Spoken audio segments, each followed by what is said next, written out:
નમસ્તે, હું છું હિતુ કનોડિયા. 31st મારી નવી ફિલ્મ આવી ગઈ છે જે થિયેટરમાં છે ઓલરેડી. લોકોને ખૂબ ગમી રહી છે.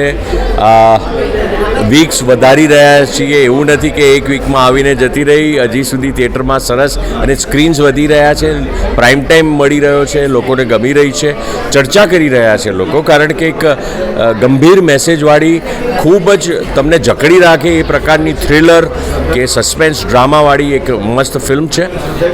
જો કે ઇશ્યુ તો સત્ય ઘટના ઉપર આધારિત અમે આ ફિલ્મ બનાવી છે, પણ એને ફિલ્મી રંગરૂપમાં ઢાળી છે, એટલે બધાને જોવા માટે પણ આમ કંઈક એન્ટરટેનિંગ લાગે.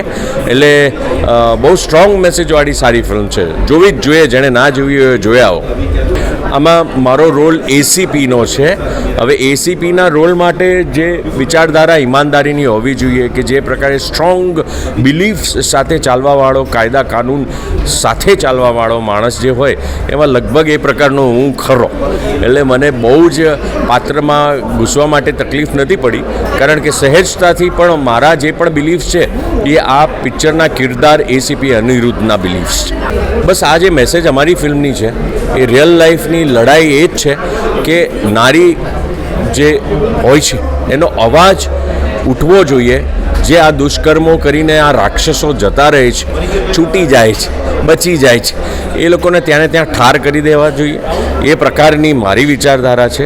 એટલે બહુ સ્ટ્રોંગલી ફેમિલીની અંદર કંઈ પણ ચાલતું હોય, આ પ્રકારની ઘટનાઓ થતી હોય છે, લોકો, દીકરીઓ હોય કે હવે તો ઇવન સ્મોલ બોયઝ, એ લોકો પણ અવાજ દબાવી દેતા હોય છે. કાં તો ફેમિલી મેમ્બર્સ એવું ના કરવું જોઈએ, અવાજ ઉઠાવવો જોઈએ. સમાજની અંદર આ જાગૃતતા આવવી બહુ જરૂરી છે. 31નું એક મોટું ફંક્શન હતું જેની અંદર મેં અટેન્ડ કર્યું હતું, કારણ કે હવે તો કામ જ હોય છે, કામ જ ચાલુ હોય છે. કોઈ પણ તહેવાર હોય છે, પણ તહેવારે અમે કોશિશ કરીએ ઘરે રહેવાની, પણ કંઈકનું કંઈક એવા ફંક્શન કે એવા કામ આવી જાય છે, અને કામને અમે સર્વોપરી માનીએ છીએ.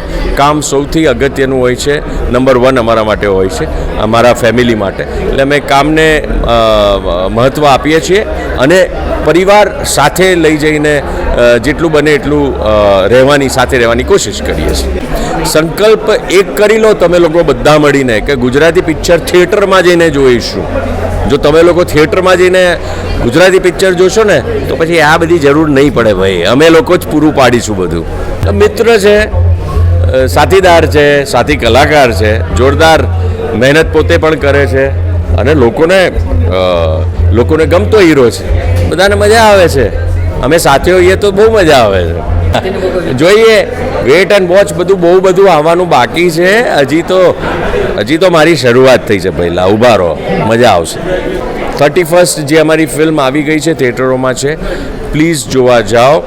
અને જો તમને ગમે તો એના મેસેજીસ તમે મૂકો બુક માય શોમાં, એના કમેન્ટ્સ કરો અને વધારેમાં વધારે લોકો સુધી અમારી આ ફિલ્મ અને આ ફિલ્મની વાત પહોંચાડો.